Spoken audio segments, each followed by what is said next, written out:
जी नमस्कार, राधे राधे, जय श्री कृष्णा। कैसे हैं आप लोग? तो एक बार फिर से स्वागत है पूरे जोश के साथ मैथ्स बाय जय सर यूट्यूब चैनल पर। मेरा नाम है जय। और आप बताइए कैसे हैं? मतलब तबीयत वगैरह सब ठीक है? ठीक रखनी भी है, ठंड थोड़ी बढ़ रही है, थोड़ा गुनगुना पानी पीते रहने का, जिससे आपको कोई दिक्कत ना आए, ठीक है? क्योंकि मौसम थोड़ा ठंडा होता जा रहा है और एग्जाम भी धीरे धीरे आने लग रहे हैं सारे, और एसएससी मेंस भी देना है आपको, तो तबीयत वगैरह ठीक रखिए। तो हम टॉपिक पढ़ रहे थे एलसीएम एंड एचसीएफ, धीरे धीरे हम इसको खत्म करने की तरफ जा रहे हैं। इसको लगभग हम 75% पढ़ चुके हैं, 25% ये टॉपिक अभी रहता है। तो वो जो 25% कंसेप्ट बचे हुए हैं वो मैं आपको सिखाने का प्रयास करूंगा। पिछली क्लास में मैंने कुछ बातें समझाई थी, आज भी कुछ बातें आपको मुझे और समझानी है, ठीक है? चलिए तो शुरुआत करते हैं। और जिन लोगों ने अभी तक चैनल को सब्सक्राइब नहीं किया, प्लीज चैनल को सब्सक्राइब कीजिए और मस्त रहिए, खुश रहिए। चलिए आइए। तो अभी तक मैंने आपको बताया था कि दो संख्याओं का एलसीएम दे रखा हो और उनका एचसीएफ दे रखा हो, तो एलसीएम में जब हम एचसीएफ से डिवाइड देते हैं, जो भागफल मिलता है वो प्रोडक्ट होता है रिलेटिव प्राइम नंबर्स का, ठीक है?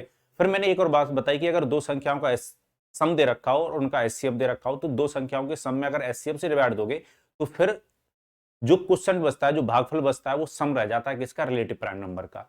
आज एक और तीसरी बात जानते हैं। तीसरी बात क्या है? इसके लिए पिछली वीडियो देख लेना, मैंने जो दो बातें अभी समझाई वो मैं ऑलरेडी पिछली वीडियो में बता चुका हूं कि अगर दो संख्याओं का हमें क्या दे रखा हो? प्रोडक्ट, यानी दो संख्याओं का अगर हमें गुणनफल दे रखा हो, दो संख्याओं का प्रोडक्ट दे रखा हो, अगर आप उसमें एचसीएफ के स्क्वायर से क्या कर दोगे? डिवाइड। एचसीएफ के स्क्वायर से डिवाइड करने का मतलब क्या है कि दो संख्याओं का जो प्रोडक्ट दे रखा है, प्रोडक्ट दे रखा हो, उसमें एचसीएफ इंटू एचसीएफ से डिवाइड देना है। एचसीएफ का स्क्वायर लिख लो या एचसीएफ इंटू एचसीएफ लिख लो, बात एक ही है। तो प्रोडक्ट, दो संख्याओं के प्रोडक्ट में अगर आप एचसीएफ से डिवाइड देते हैं तो जो बच जाता है, जो क्वोशिएंट आएगा, जो भागफल आएगा, फिर वो क्या आता है, वो बात आपको ध्यान रखनी है। तो वो प्रोडक्ट ही आता है। प्रोडक्ट किसका आता है? रिलेटिव प्राइम नंबर का।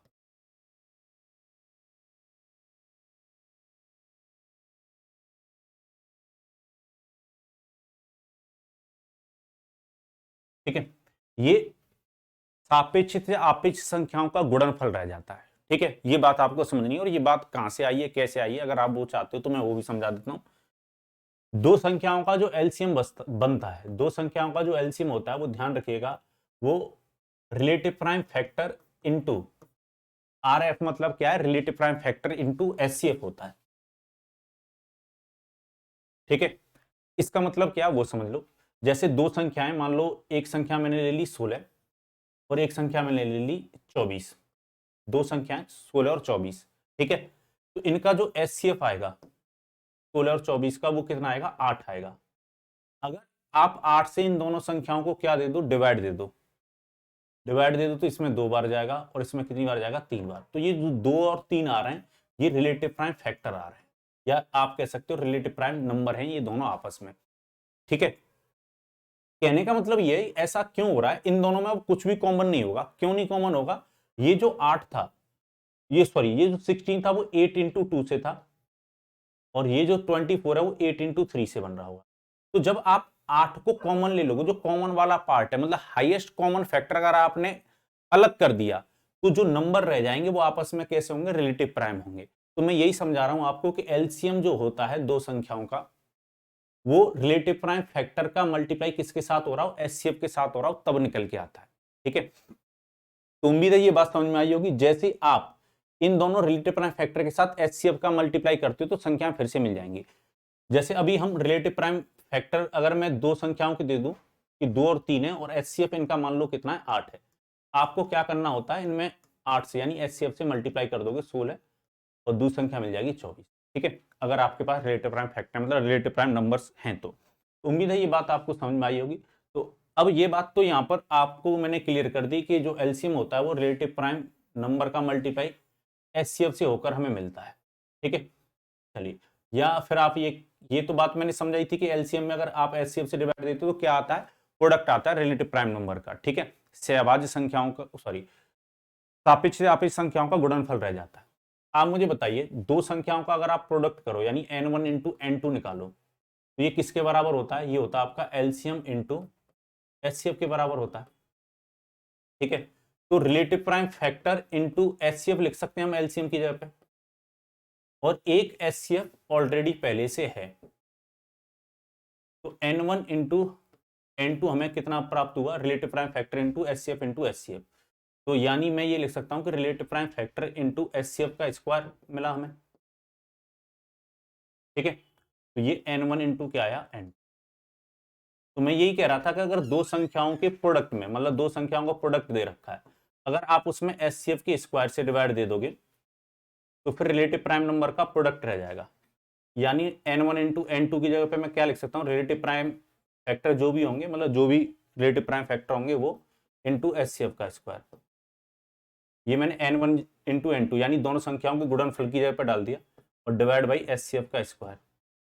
एचसीएफ की स्क्वायर से एचसीएफ का स्क्वायर कट जाएगा, रिलेटिव प्राइम फैक्टर रह जाते हैं। यानी जो भी प्रोडक्ट बचता है वो रिलेटिव प्राइम नंबर का क्या बचता है, सॉरी जो भी क्वेश्चन बचता है वो रिलेटिव प्राइम नंबर का प्रोडक्ट बचता है। उम्मीद है ये बात आपको समझ में आई होगी। चलिए, तो यही बात मुझे समझानी थी। अब इस पर क्वेश्चन देख लेते हैं। जैसे क्वेश्चन हमसे एग्जाम में ऐसे पूछा जा सकता है। क्वेश्चन कह रहा है the greatest common factor of two number is 12 and their product is 4320. How many total such pair are possible? दो संख्याओं का महत्तम समावर्त 12 है, उनका गुणनफल 4320। तो ऐसी कुल कितनी जोड़ियां संभव है, ठीक है। चलिए, तो अगर पढ़ाई करोगे तो आपकी भी जोड़ी बन जाएगी किसी के साथ। तो इधर ध्यान दो सारे लोग। तो प्रोडक्ट क्या दे रखा है दोनों संख्याओं का, 4320। अगर आप इसमें किससे डिवाइड दे दोगे, एचसीएफ से। जब दो संख्याओं के प्रोडक्ट में, दो संख्याओं के प्रोडक्ट में अगर आप एचसीएफ के स्क्वायर से डिवाइड देते हो, 12 के स्क्वायर से डिवाइड देते हो, तो क्या बचता है, प्रोडक्ट बचता है रिलेटिव प्राइम नंबर का। अब 12 के स्क्वायर से डिवाइड देने का मतलब क्या है कि आप 12 का स्क्वायर करेंगे 144 से डिवाइड न देकर 12 इंटू 12 से डिवाइड देना, ठीक है। जैसे आप नॉर्मली काटते हो वैसे काटो। तो अगर मैं 12 से इसको काटूंगा तो ये कितनी बार कटेगा, पहले 3 बार जाएगा 36 तक, फिर 7 रह जाएगा, 72 में दोगे 360 बार जाएगा। 12 से काटोगे तो कितना आया, 30। ये जो 30 आया है ये प्रोडक्ट है किसका, रिलेटिव प्राइम नंबर का। ये प्रोडक्ट रह जाता है किसका, रिलेटिव प्राइम नंबर का। रिलेटिवली प्राइम नंबर का प्रोडक्ट बचता है। रिलेटिवली प्राइम नंबर में आपको समझा चुका हूं कि ऐसी दो संख्याएं जिनका एचसीएफ बनाता हो, यानी इनमें कुछ भी कॉमन ना हो, ठीक है। चलिए, अब आपको क्या करना है, इस 30 को ऐसे तोड़ना है, ऐसी दो संख्याओं में तोड़ना है जिनका प्रोडक्ट 30 है और नंबर आपस में रिलेटिव प्राइम हो। जैसे 1 और 30, और क्या हो सकता है 2 और 15, 3 और 10, और क्या हो सकता है 5 और 6। इसके अलावा कुछ हो नहीं सकता। तो कितने पेयर बनते, 4 पेयर बनते, ठीक है। कितने पेयर बनते, 4 पेयर बनते, यानी ऑप्शन नंबर 20 का क्या हो जाता, आंसर हो जाता, ठीक है। अगर आपको संख्या निकालनी भी है तो किससे मल्टीप्लाई करना होता, वैसे नंबर क्वेश्चन ने पूछे नहीं है, मैं अपनी तरफ से बता देता हूं कि जब भी आपको नंबर निकालना हो, आप चाहते हैं कि संख्याओं तक पहुंचना, वो संख्या क्या क्या रही होंगी, तो नंबर के लिए आपको क्या करना होता है, रिलेटिव प्राइम फैक्टर का मल्टीप्लाई एचसीएफ से करना होता है, ठीक है। यानी अगर आप इसमें रिलेटिव प्राइम नम फैक्टर में अगर आप एचसीएफ से यानी 12 से मल्टीप्लाई कर दोगे, संख्या मिलना शुरू हो जाएंगी। 12 के साथ संख्या क्या बनती, 360, ठीक है। 12 और 360 का अगर आप एचसीएफ लेते हो तो 12 आएगा, और प्रोडक्ट करके देखोगे तो 4320 हो जाएगा। वैसे अगर इसमें 12 से मल्टीप्लाई कर दोगे तो 12 मल्टी 2 से करोगे 24, 15 के साथ करोगे कितना 180। तो 24 और 180 का एचसीएफ 12 आएगा और प्रोडक्ट आएगा 4320। वैसे यहाँ पर अगर आप 12 से मल्टीप्लाई कर दोगे तो एक और संख्याओं का पेयर मिलेगा कितना 36 और इसका 120। 36 और 120 का प्रोडक्ट कितना होगा 4320 होगा, और एचसीएफ कितना आएगा 12। इसमें अगर 12 से मल्टीप्लाई कर दोगे 60 और कितना 72। 60 और 72 का अगर आप एचसीएफ लेते हो तो कितना आएगा 12, और प्रोडक्ट करते हो तो 4320 आएगा। तो ये सारी संख्या पॉसिबल थी, ये मैं ऑलरेडी आपको सिखा चुका हूँ, ठीक है। उम्मीद है आपको बहुत अच्छी तरीके से क्लियर हुआ होगा। अगर संख्या भी पूछी आती है तो किसी कंडीशन के अकॉर्डिंग पूछ सकता है, जैसे कि पिछली क्लास में मैंने सिखाया, ठीक है। चलिए, एक इन्फॉर्मेशन और दे दूं मैं आपको, नेक्स्ट क्लास जो होगी ना वो इन्हीं सारे कंसेप्ट पर मिक्स क्वेश्चन होंगे जो रेसिप्रोकल का सम पूछता है, जिन क्वेश्चनों से आप घबराते हो, ठीक है, जो एग्जाम में पूछे जाते हैं, हम उन क्वेश्चनों को भी करेंगे नेक्स्ट क्लास में, ठीक है। चलिए, नेक्स्ट क्वेश्चन आपके सामने ये रहा। कमेंट बॉक्स में कमेंट करके आंसर दीजिए। तो कमेंट बॉक्स में कमेंट करके आंसर क्यों देना, क्योंकि ये वीडियो कैसी है, रिकॉर्डेड है, तो जब वीडियो खत्म हो जाए बाद में कमेंट बॉक्स में कमेंट करके आंसर दीजिएगा। पहले इस वीडियो को पॉज कर लेना, आंसर निकालना, फिर बताना कि आपने क्वेश्चन को ठीक किया या गलत किया, ठीक है। तो दो संख्याओं का प्रोडक्ट में हमें किससे डिवाइड देना होता है, एचसीएफ के स्क्वायर से। चलो प्रोडक्ट कितना दे रखा है 7168 और एचसीएफ कितना दे रखा है 16, तो 16 इंटू 16 लिखेंगे हम 16 का स्क्वायर, ठीक है। 16 का स्क्वायर करके मत लिखना, बड़ी वैल्यू मिल जाएगी नीचे, डिवाइड नहीं दे पाओगे 16 से डिवाइड देने में तो दिक्कत होती है, 16 के स्क्वायर से डिवाइड देने में और ज्यादा दिक्कत होगी, ठीक है।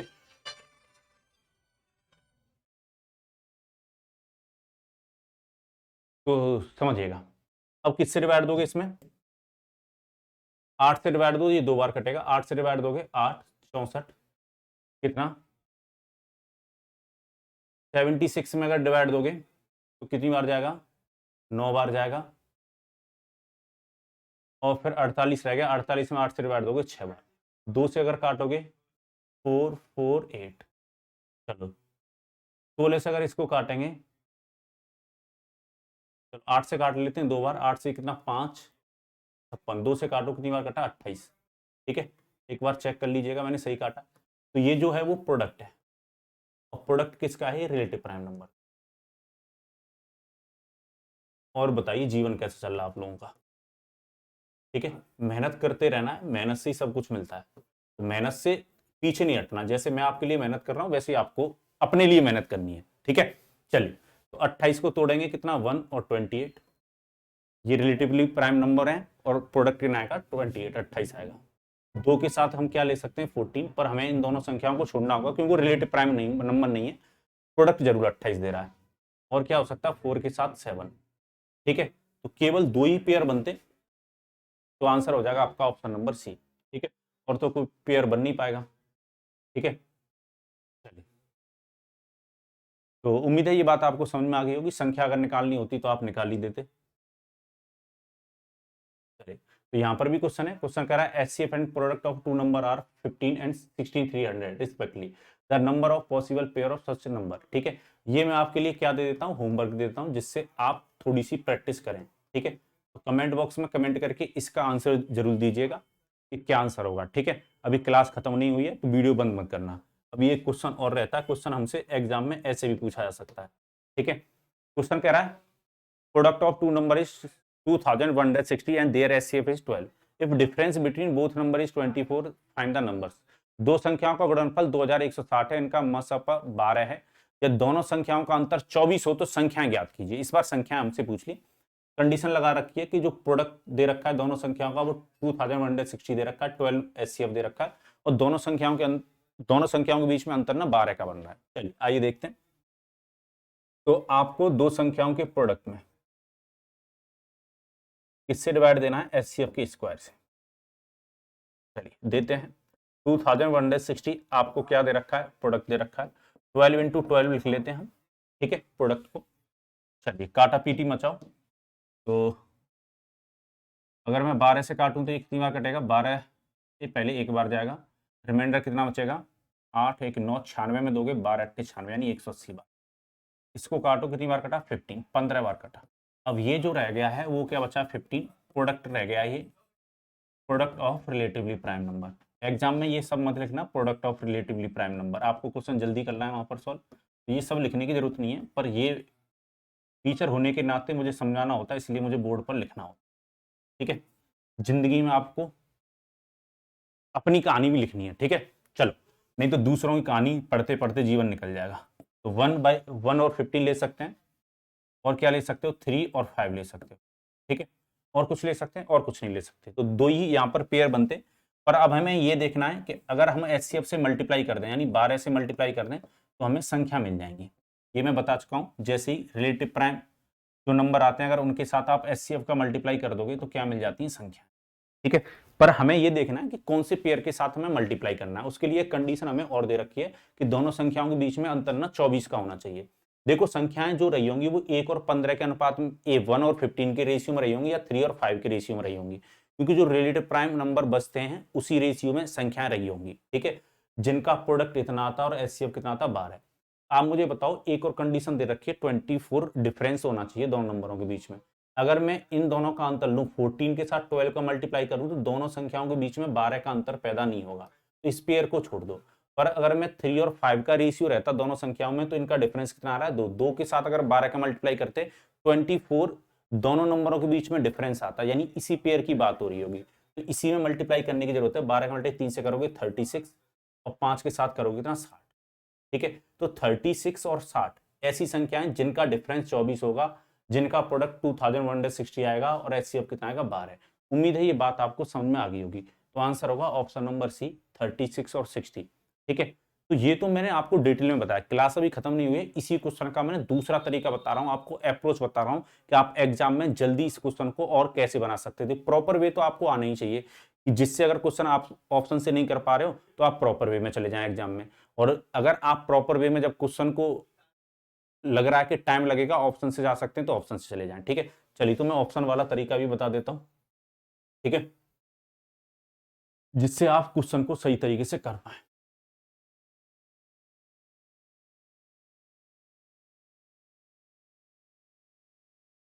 चलिए, तो आप मुझे बताइए, यहां पर कंडीशन दे रखी है कि दोनों संख्याओं के बीच में 24 का अंतर होना चाहिए, प्रोडक्ट इतना आना चाहिए और एचसीएफ 12 होना चाहिए।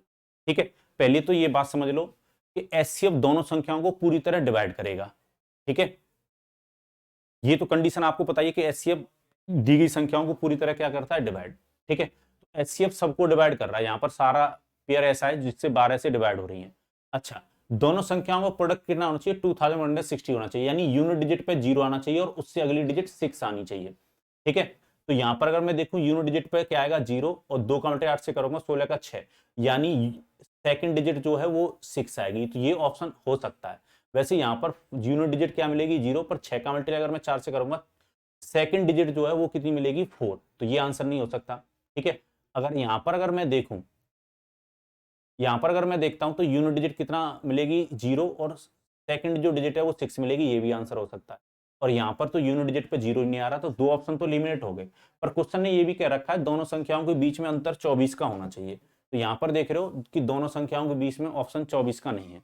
एक ही ऑप्शन था जिसमें दोनों संख्याओं के बीच में 24 का अंतर दिखाई दे रहा है, जिसका सेकंड और यूनिट डिजिट मतलब फर्स्ट और सेकंड डिजिट 6 और 0 है और एचसीएफ 12 यानी 12 डिवाइड कर देगा। या पहले आप इस वाली कंडीशन को लगा सकते थे कौन कौन सी संख्याओं के बीच में 24 का अंतर बन रहा है, तो उसमें ये ऑप्शन एलिमिनेट हो जाता। ठीक है, ये नहीं हो पाता, ये नहीं हो पाता, ये नहीं हो पाता, फिर इसमें चेक कर लेते कि प्रोडक्ट का जो है यूनिट डिजिट 0 और सेकंड डिजिट क्या होना चाहिए, 6 होना चाहिए। उम्मीद है आपको ऑप्शन वाला तरीका भी समझ में आया होगा कि अगर क्वेश्चन को आप और जल्दी करना चाहते हो तो बाई ऑप्शन कर सकते हो। नेक्स्ट क्लास में मैं आपको पढ़ाऊंगा इन्हीं सारे कंसेप्ट पर जो रेसिप्रोकल वाले क्वेश्चन पूछे जाते हैं वो। ठीक है, चलिए तो आज के लिए इतना ही। हंसते रहें, मुस्कुराते रहें, खुश रहें। ठीक है, मतलब एक दो लाइन आपके लिए कि जब मन बना लिया ऊंची उड़ान का तो फिर क्या कद देखना आसमान का, तो कद आसमान का मत देखो, अपनी उड़ान को ऊपर करो। चलिए तो मिलेंगे अगली क्लास में। बाय बाय, टेक केयर, सारे लोग अपना ख्याल रखिएगा, हंसते रहिए, मुस्कुराते रहिए, और जिन बच्चों को इस वीडियो की जरूरत है उन बच्चों तक वीडियो को शेयर भी कीजिए, जो बच्चे एसएससी की तैयारी कर रहे हैं या रेलवे की तैयारी कर रहे हैं या किसी अदर वनडे एग्जाम की तैयारी कर रहे हैं। बहुत डिटेल में हम पढ़ेंगे, और मेरा मानना यह कि आपको जीवन में एक बार ऐसे पढ़ना चाहिए फिर दोबारा आपको पढ़ने की जरूरत ना पड़े। जैसे आपने बचपन में ना साइकिल चलाना सीखी होगी, ठीक है, और उसके बाद हो सकता है कि आपने साइकिल बहुत समय से नहीं चलाई हो, जैसे मैंने 10 या 15 साल से साइकिल नहीं चलाई, पर मुझे ये पता है कि अगर मैं साइकिल चलाऊंगा तो अभी भी चला लूंगा, क्योंकि बचपन में साइकिल मैंने सीख रखी है। पर साइकिल चलाना इस तरीके सीखा कि मैं जीवन में भूलूंगा नहीं, ना आप भूलोगे जिन्होंने साइकिल चलाना सीख रखा है। तो पढ़ाई भी आपको वैसी ही करनी है कि अगर एक बार कर ली तो फिर आप उसको भूलो ना, मतलब समझकर पढ़ना है, रटकर नहीं पढ़ना। ठीक है, चलिए तो इसी के साथ मुझे दीजिए अनुमति। बाय बाय, टेक केयर, सारे लोग अपना ख्याल रखिएगा। जय भारत।